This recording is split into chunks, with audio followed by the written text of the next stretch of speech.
Sois heureux avec ce que tu as.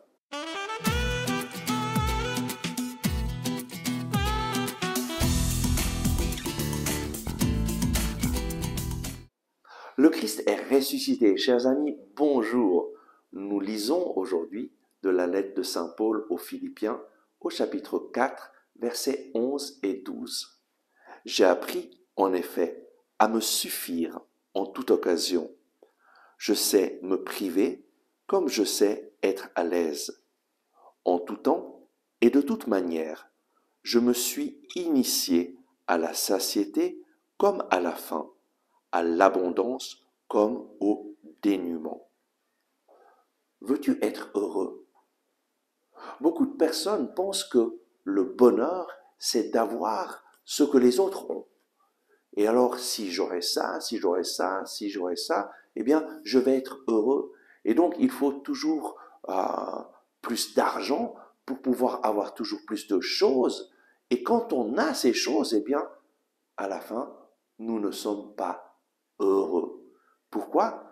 Parce que ce ne sont pas les choses qui nous rendent heureux, mais c'est toi qui décides aujourd'hui d'être heureux avec ce que tu as. Et nous pouvons être heureux avec bien peu. Et nous pouvons avoir énormément de choses et être malheureux. Il y a beaucoup de personnes qui ont tellement de choses qu'elles sont blasées et elles n'ont plus aucun désir. Alors, on va essayer d'avoir toujours plus de choses, des expériences toujours plus fortes, mais à la fin, on reste complètement vide. Moi, je dois dire que en 1991, lorsque j'ai rencontré le Seigneur, eh bien, j'ai rencontré la joie de mon cœur et le bonheur est entré dans ma vie. Je vis dans la joie. Et puis le Seigneur m'a appelé dans une communauté où j'ai fait des vœux de pauvreté et donc j'ai renoncé à posséder ce que normalement les gens possèdent. Et je suis heureux. Je n'ai pas besoin de posséder plein de choses pour être heureux. En fait, le bonheur, c'est de vivre avec le Seigneur. Et le Seigneur me donne énormément de choses extraordinaires. J'ai pu vivre, j'ai pu aller habiter parfois dans des maisons de personnes très très riches avec une grande abondance. Et puis j'ai été habité dans des maisons de personnes très très pauvres. Et c'est toujours la même joie qui m'habite. Peu importe la richesse, la joie vient d'une décision.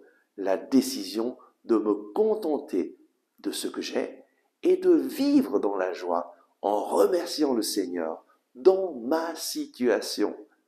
Et alors, la vraie joie, la joie du ciel, t'accompagnera partout. Décide aujourd'hui d'être heureux avec ce que tu as. Décide de remercier le Seigneur dans ta situation. Et alors, tu feras l'expérience que la joie du ciel vient dans ton cœur. Amen. Merci d'avoir regardé ce message. Si vous l'avez apprécié, veuillez bien le partager avec vos amis. Ainsi, vous nous aiderez à rejoindre de nouvelles personnes. Vous pouvez aussi cliquer sur le bouton j'aime et vous inscrire à notre chaîne YouTube. Activez aussi la cloche en dessous de la vidéo afin de recevoir les notifications chaque jour. Ensemble avec ma communauté, nous prions pour vous et votre famille. À demain!